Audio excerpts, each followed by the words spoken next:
No one had entered the abandoned theater since the final show closed 20 years ago.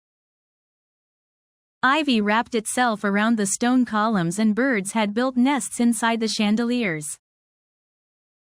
Lucas came every Saturday to sketch the ruins, drawn to the decay like a moth to light.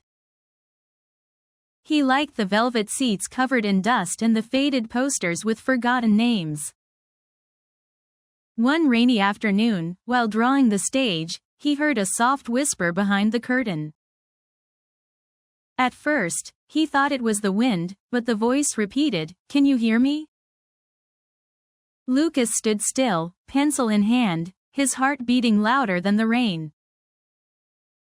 The curtain trembled slightly, without a breeze, as if breathing or remembering something old.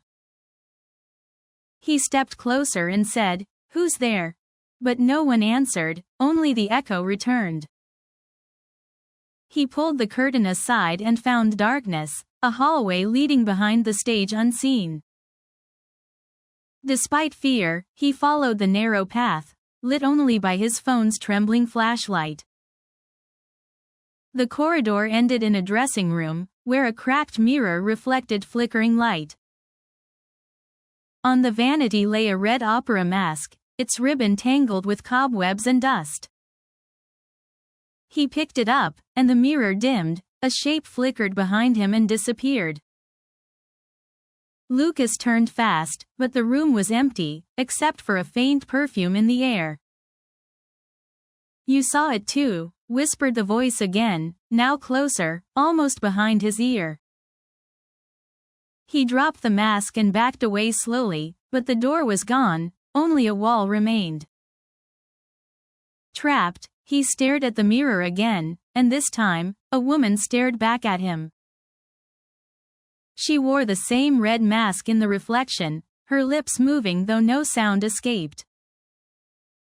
Lucas whispered, "What do you want?" And she mouthed, to finish the final act.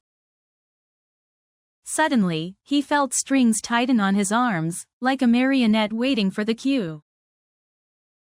The lights brightened, the dust vanished instantly, and an audience appeared in the empty seats. Lucas stood on stage, unable to move, his limbs no longer answering his will. The woman stepped from the mirror, smiling coldly, and took a bow beneath the golden spotlight. As applause filled the air, Lucas wept silently, a puppet in someone else's final performance.